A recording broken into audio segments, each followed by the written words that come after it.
My name's Claire, and looking back, I reckon those days were about as good as they got. I was the head gymnastics coach at the local community center, buzzing with kids bouncing off the walls, literally. It was there I first met Tom. He wasn't hard to spot, a big guy with a loud laugh, bringing his niece Sophie to gymnastics while her mom worked late shifts. Need a hand with her gym bag? I remember him asking me on a particularly hectic Wednesday, holding up a pink backpack like it was a foreign object. Only if you can keep up, I shot back, watching with a smirk as he tried to dodge a flying foam block thrown by a hyper 5-year-old. From that day, we hit it off. Tom was easy to like, always ready with a joke and the first to volunteer for anything. He'd stick around after class, helping me tidy up while Sophie did cartwheels across the mat. So, Coach Claire, he'd start, leaning against the wall as I organized equipment. Ever thought of trading gymnastics for something less springy? I'd laugh, tossing a jump rope into its bin. And miss all this? Not a chance. What about you?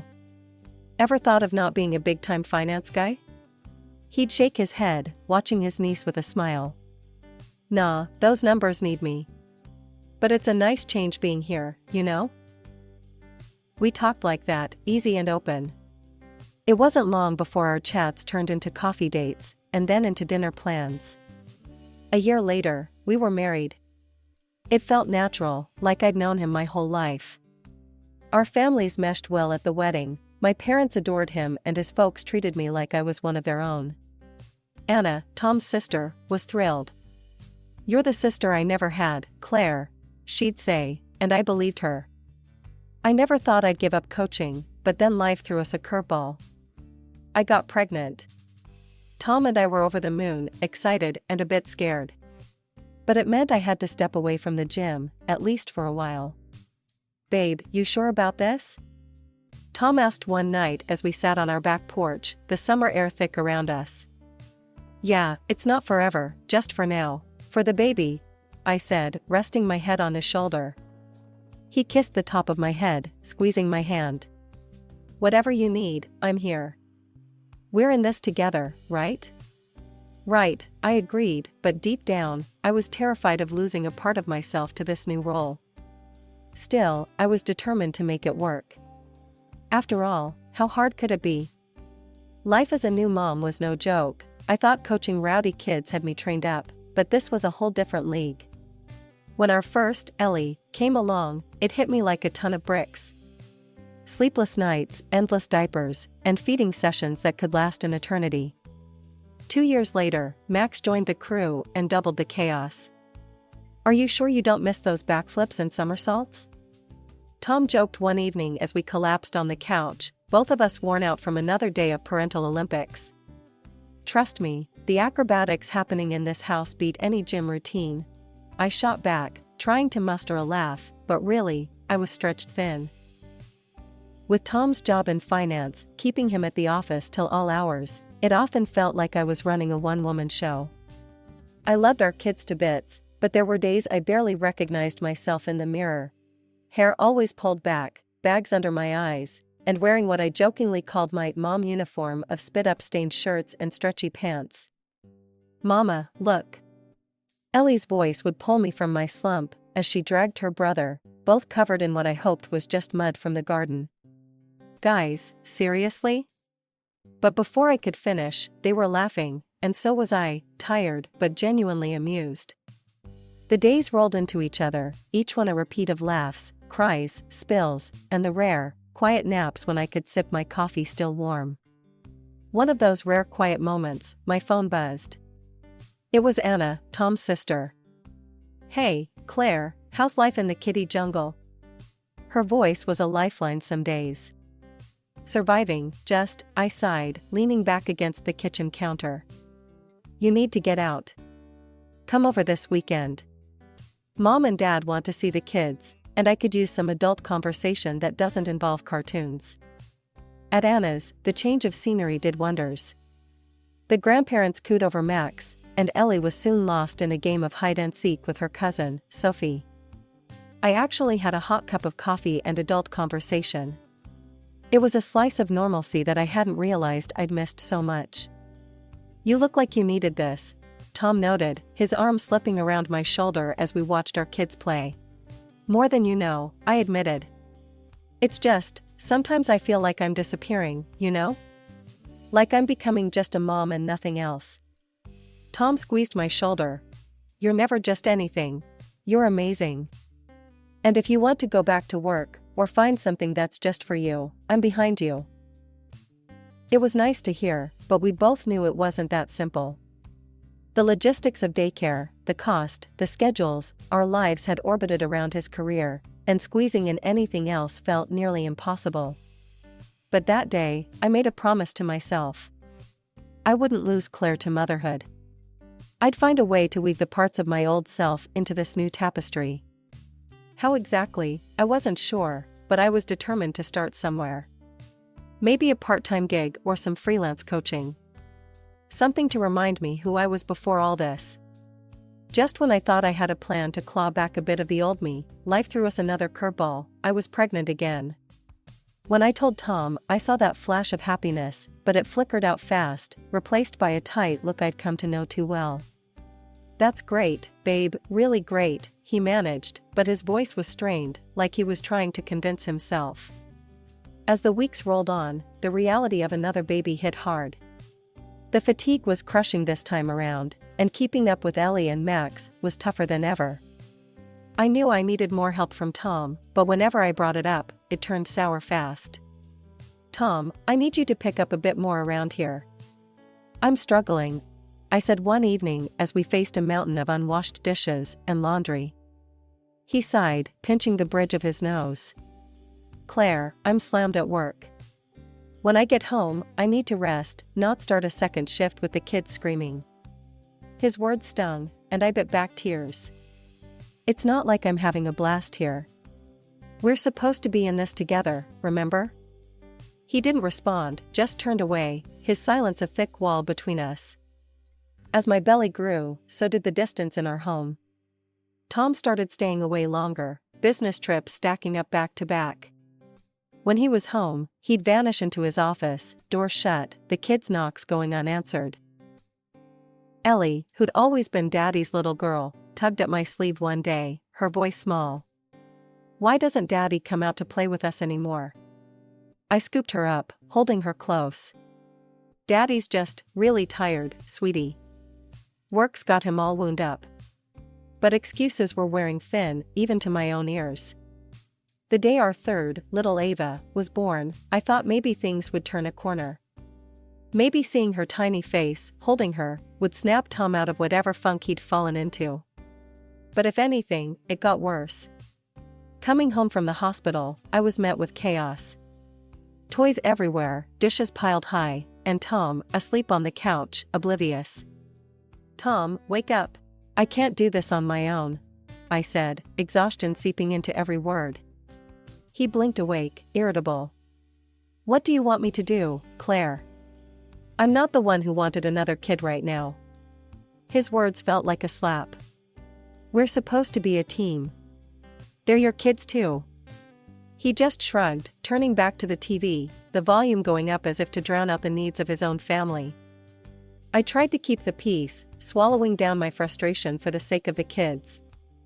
I'd hush them, shushing their giggles and games. Let's try to keep it down, Ellie, Max. Daddy's resting, I'd whisper, even as resentment brewed hot and heavy in my chest. Night after night, I'd lie awake, Ava in my arms, listening to the silence of the house.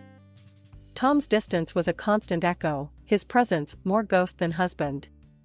That hapless day started like any other, with the usual chaos of breakfast and getting the kids ready. Tom had left last night, muttering about another urgent business trip. I was knee-deep in laundry when the phone rang. Hello, this is Claire, I answered, balancing the phone between my shoulder and ear. Mrs. Thompson, this is Gary, Tom's director. I need to speak with Tom urgently, but he's not answering his phone or emails. Is he available? Gary's voice was edged with frustration. I paused, a frown creasing my forehead. He's on a business trip, I said, the words tasting odd even as they left my mouth. A business trip? Gary's confusion mirrored my own. That can't be right. His job doesn't require travel. In fact, he took time off again just the other day to help at home with the baby, he said. My heart thumped painfully against my ribs. Oh, there must be some mistake, Gary.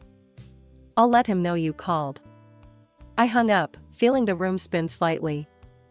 The revelation hit me hard. There were no business trips.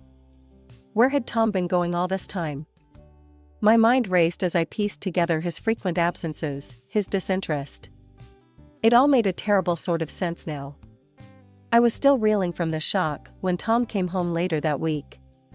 I watched him, a stranger in my husband's skin, as he tossed his bag down and headed straight for the shower. Hey, dinner will be ready in 10 minutes, I called out mechanically. Great, I'm starved, he shouted back, the sound of the shower drowning out any further conversation. My hands shook as I picked up his phone from the dresser. It wasn't locked. It took me only a moment to find what I feared: messages, dozens of them, and photos with his secretary, laughing, kissing, more intimate than I could bear. I felt like I couldn't breathe. I forwarded everything to my phone, then erased any sign of my snooping. When Tom emerged, toweling off his hair, he was the picture of normalcy. Long day? I asked, my voice hollow to my own ears. Yeah, just the usual crap, he muttered, flopping down at the dinner table. Why are the kids so loud today? Can't they just keep it down? They're just kids, Tom. They're playing, I said quietly, watching him push his food around his plate. I just need some peace, Claire, he snapped, pushing back from the table and standing. I'm heading to bed. I'm beat. Sure, get some rest, I managed to say, my voice steady, despite the storm raging inside me. He paused at the foot of the stairs, turning to look at me as if he wanted to say more, but then shook his head and continued up. I sat at the table long after he'd gone, the images from his phone burned into my brain. The pain was raw, a gaping wound where trust had once lived. How could he? How long had it been going on? I knew I had to confront him, but not yet. I needed a plan. For me, for the kids. I couldn't just let this slide. But for tonight, I had to pretend everything was normal, for the sake of peace, for the sake of my racing heart and shaking hands. Every day, the weight of Tom's deceit pressed down harder, and every night I lay awake plotting my next move. With my birthday approaching, a plan began to form, a plan that felt more like a desperate need for truth than anything else. Mommy, are we going to have a big party for your birthday? Ellie asked one morning, her eyes wide with the excitement only a child can muster for birthdays. Yeah, a big one, I confirmed, forcing enthusiasm into my voice as I sipped my lukewarm coffee. As the day drew closer, I sent out invites to all our relatives, crafting each word with care, not hinting at the storm that was about to break. Tom, meanwhile, seemed indifferent, buried in his phone, murmuring about work pressures. It's your birthday, Claire. Do whatever makes you happy, he said distractedly when I told him about the party plans. Will you be there? I asked, knowing his answer, but needing to hear it anyway. Of course, he replied without looking up from his screen. But just one day before the party, he dropped the bombshell. Claire, something's come up. I need to go to New York tonight, urgent business. His words were rushed, his eyes avoiding mine. On the eve of my birthday? Really, Tom? My voice cracked, anger seeping through the cracks of my composed facade. I don't have a choice. You know how it is, he said, packing his bag with a haste that spoke of guilt. Yeah, I know exactly how it is, I muttered under my breath. Have a safe trip. He leaned in, his kiss more a formality than a gesture of affection, then he was gone. That evening, the house felt emptier than ever. I watched the door close behind him, a part of me relieved that I didn't have to pretend for one more second in his presence. Then, turning back to the chaos of party preparations, I put on my game face. Ellie and Max were buzzing with excitement, unaware of the tension that hummed in the air. Mom, where do you want the balloons? Max asked, dragging in a bag full of decorations. Let's put some over here, and some by the window, I directed, helping them untangle the strings. why isn't Dad here to help? Ellie's question was innocent, but it stung like salt in a fresh wound. He's really busy, honey. But he wishes he could be. I lied smoothly, tucking a loose strand of her hair behind her ear. The lie tasted bitter, and with each repetition, my resolve hardened. I needed, to expose Tom for who he really was. Not for revenge, but for closure, for the truth to be as clear to everyone else as it was now to me. As night fell, and the kids finally settled down, I looked around at our home, decorated with streamers and balloons, ready for a celebration that felt more like a showdown. I checked my phone one last time, no messages from Tom. The morning of my birthday dawned bright and clear, as if the universe hadn't gotten the memo about the storm brewing in my heart. By mid-morning, our house was bustling with family, balloons bobbing in corners, and the smell of baked goods filling the air.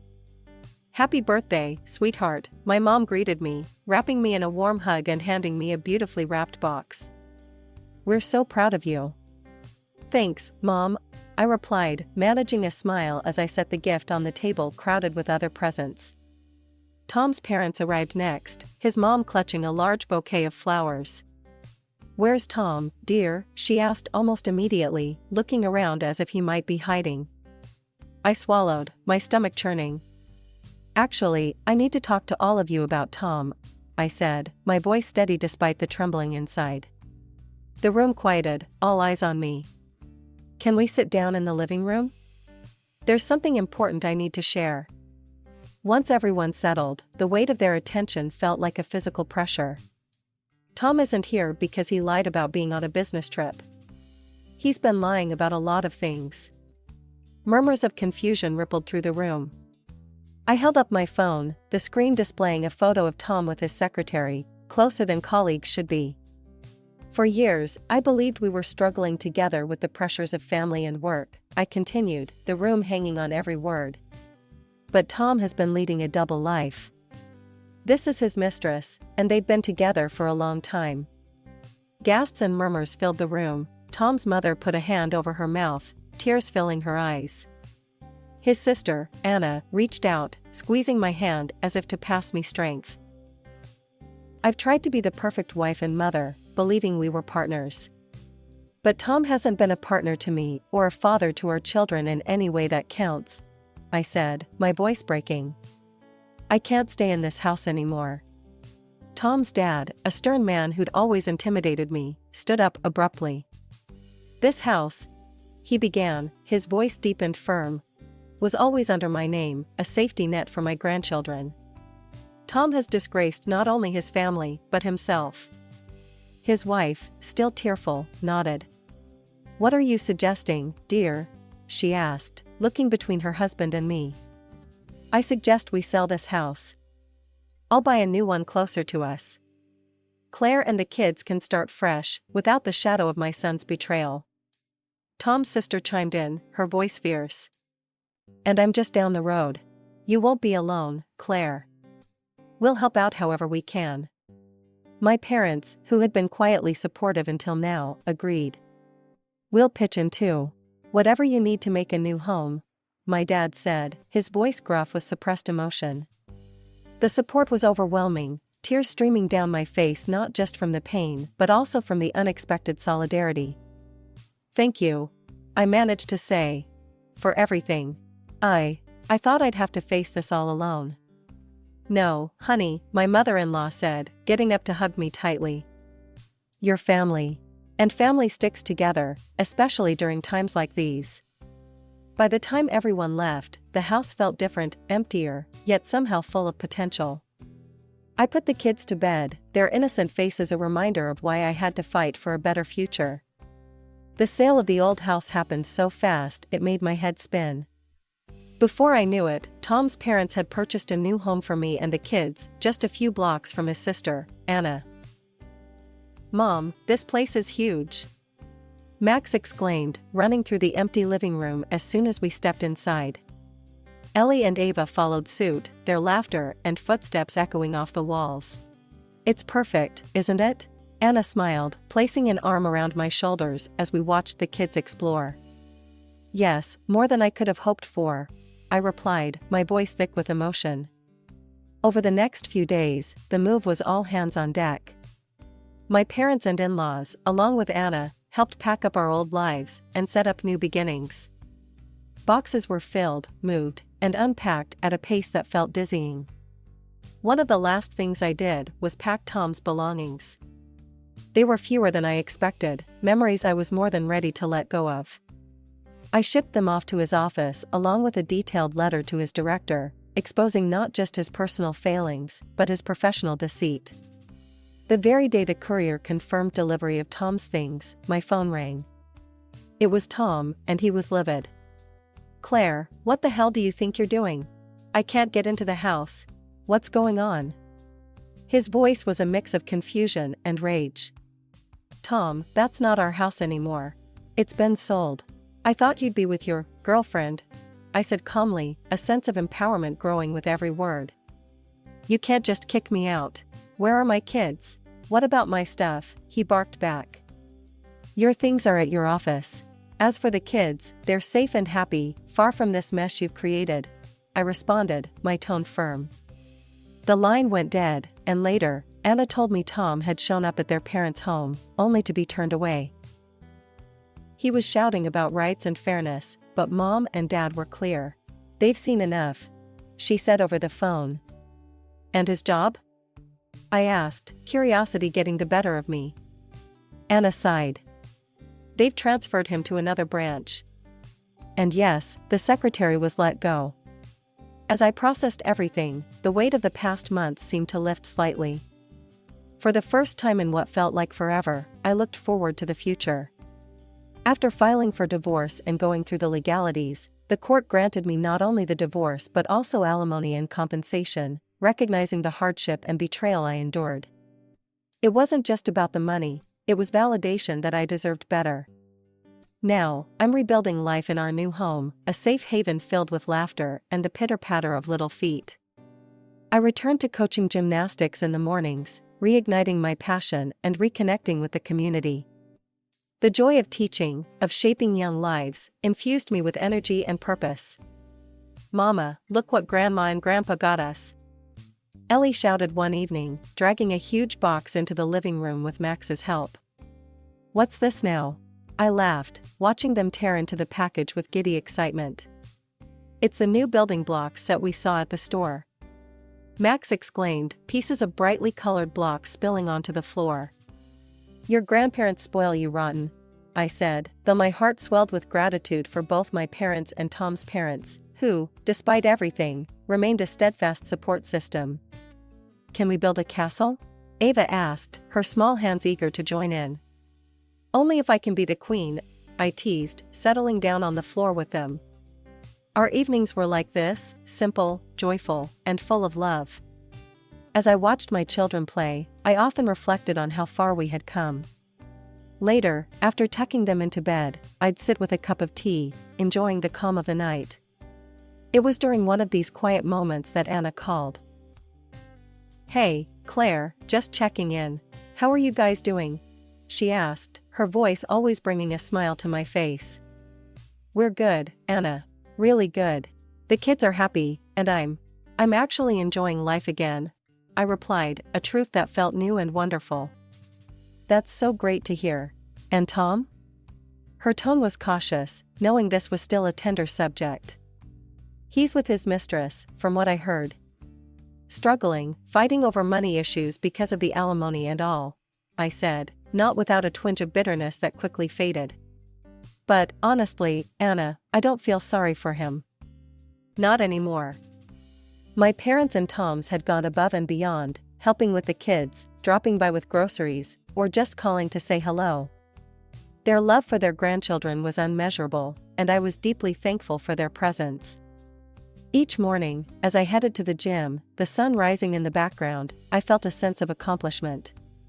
I was doing it, balancing work, motherhood, and personal growth. I was more than just surviving, I was thriving. The kids, too, were adjusting well. They loved the new house, their schools, and their friends. They were resilient, bouncing back from the upheaval with the fearlessness of youth. And as for me, the evenings were my sanctuary. Once the dishes were done and the kids' laughter had dimmed to sleepy murmurs, I'd sit back and soak in the peace. I'd sometimes catch myself in the mirror, a smile touching my lips.